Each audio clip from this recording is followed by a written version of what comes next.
Planned Parenthood can go fund themselves. That play on the expletive-laden original is the rallying cry of Kristen Hawkins, the president of Students for Life Action.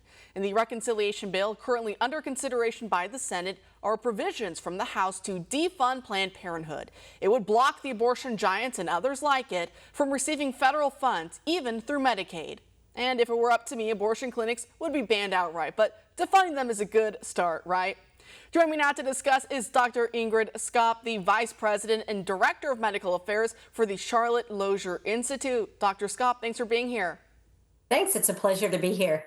Great. So according to Planned Parenthood's annual report, they made over $2 billion last year by killing over 400,000 babies. So they don't need our money to keep their butcher shops open, do they?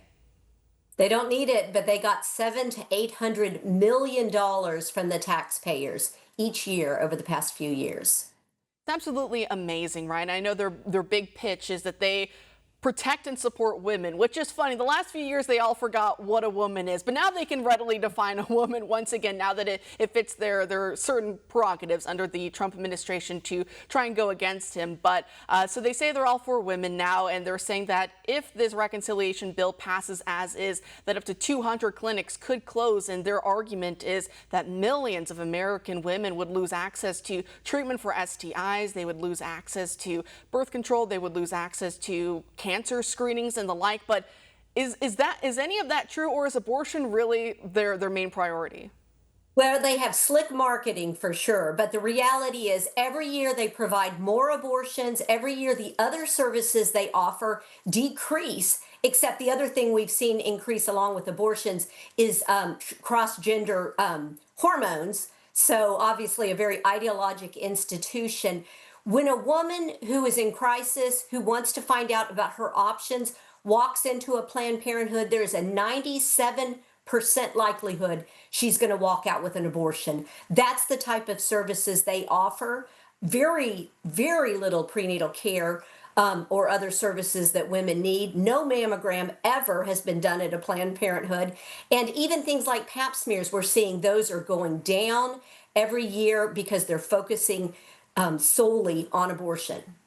Yeah, you know, in the last several years, of course, saw a massive spike in just crime overall. And so when it comes to Planned Parenthood and just abortion clinics in general, they appear to do a lot more to help rapists and to protect them and to, in essence, cover up their crimes, right, than to help women. Sure, undercover investigation have proven that they will help to get trafficked women back on the street. Even the New York Times recently published an expose demonstrating very, very poor quality care, understaffed clinics with really hygienic problems. So if their former allies are exposing them, we know they have a problem. The good news is, by 15 to 1, there are other federally funded clinics, FQHCs and rural health clinics that can provide women services, the services they really need, like prenatal care to give birth to their babies. And of course, Medicaid, if it's taken from Planned Parenthood, almost every private OBGYN will accept Medicaid insurance. Women have plenty of places they can get quality health care. They do not need to go to Planned Parenthood, who will try to talk them into aborting their children. And not only trying to talk women into doing so, but of course they play that political game, right? So they have a lot of connections. And I think it was last year they spent in upwards of close to $70 million in trying to prop up pro-choice candidates, so Democrats, read Democrats, and trying to destroy the careers and tank the careers of pro-life politicians, so on that read Republicans. So does that add yet another layer to this, that in essence where we, the taxpayers, are giving money to a group that is highly political as well? Right. I don't know why this has not been investigated. It sounds illegal to me, but yes, they are buying pro-abortion politicians. The other thing they're doing is they are the ones suing every single pro-life state law. They're trying to overturn all laws, even if it's very common sense things like parental consent or a mandatory waiting period to make sure a woman knows what she's getting into, or even informed consent. They want it all to go. They want to be able to provide abortions with no one looking over their shoulder. And by the way, almost 60% of Planned Parenthood clinics only sell abortion drugs. They're 4 times more dangerous than surgical abortions, but they don't care because that's easier for them. And now they're getting into remote provision where they're giving these drugs to women without any testing. So these women are then having a totally medically unsupervised abortion, often with complications, and there's no one to help them when they are harmed other than doctors like me in the emergency room. It truly is so cruel what they do. First they pit a woman against her child, and then, of course, then the woman's left as well. I mean, unfortunately, that's what happens. If Planned Parenthood, if they don't respect life within the womb, obviously they don't, then they're not going to respect life outside the womb. And so these women they proclaim to love and care for so much, like you said, they leave them bleeding over a toilet seat at home as they see their own child in the toilet bowl, and then they're left wondering what to do as they're bleeding and having other complications. It's just a nasty, nasty business all the way around. But also, I wanted to ask you, though, as you were mentioning with these new remote type abortions where you just get your little telehealth visit and then you get the pills in the mail, those are starting to increase as you were talking about. So I think since the fall of Roe, a lot of pro-lifers, or those who were, they would vote pro-life, but maybe they weren't part of the activism arm of the pro-life movement, a lot of them, I think, felt, okay, well, it's done. The fight is over. We won. And of course, that's not true. All the states that have those late-term abortions, they still have late-term abortions. But do you think what you're mentioning there is abortions are actually starting to increase, at least in some areas, that this fight isn't over? Yes, two things are happening at the same time. These laws have saved lives. It's been proven in Texas, where I practice, that over 1,000 babies are born every month from these laws. But at the same time, by overwhelming the states with these drugs illegally, because they're shipping them from New York, for example, into Texas in violation of our laws, they're also telling women, go ahead and get them in advance of a pregnancy, just in case you need them. And so I'm seeing more and more women in just an emotional moment, perhaps a fight with their boyfriend, that are taking these drugs and they don't even mean it. And yet, this is happening, and it's creating more abortions.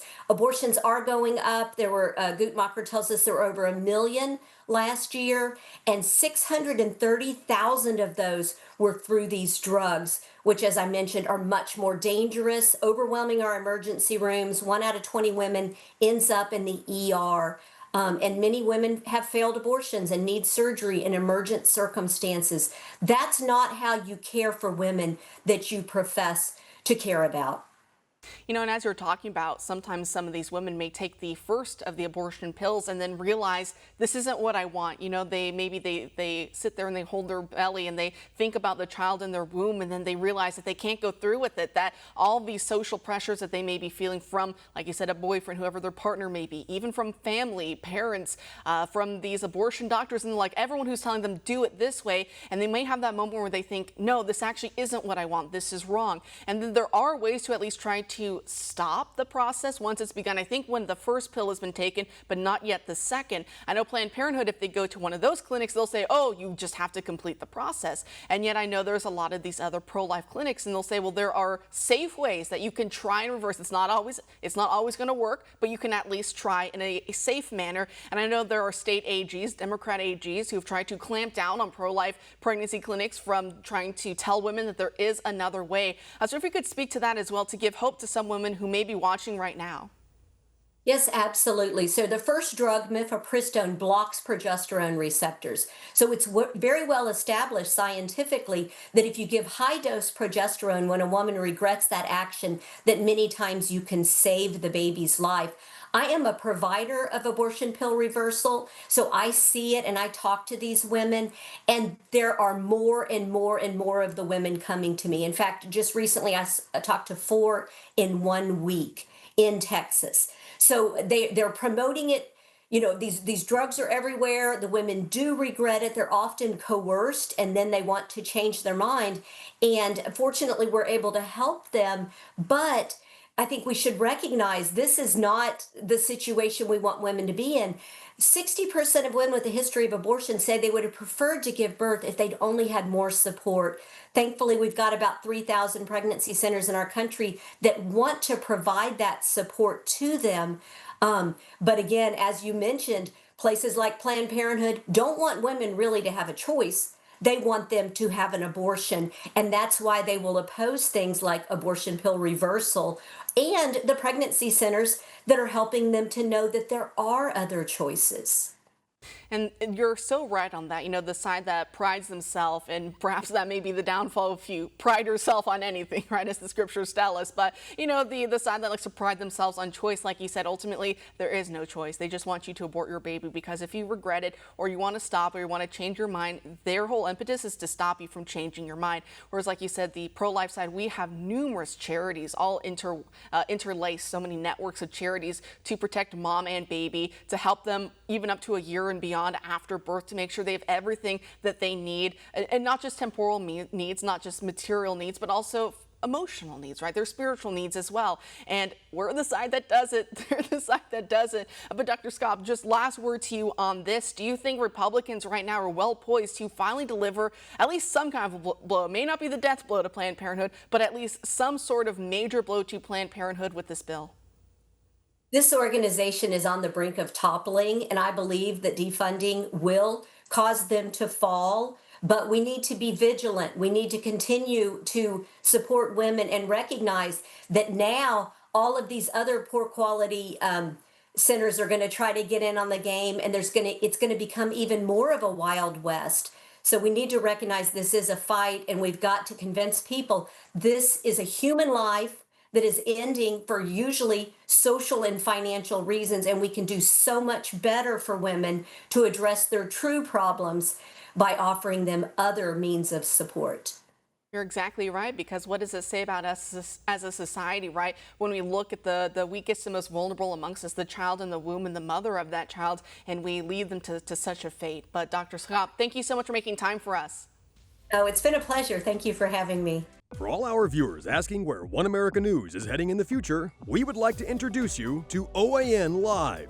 OAN Live is the best way to stay up to date on all of the hard-hitting, straight-shooting, national and international headlines. And the best part is, OAN Live is only $4.99 per month. All the credible, honest, unbiased reporting One America News offers at a fraction of the cost of cable. Just go to OANN.com to easily sign up for OAN Live and stay informed.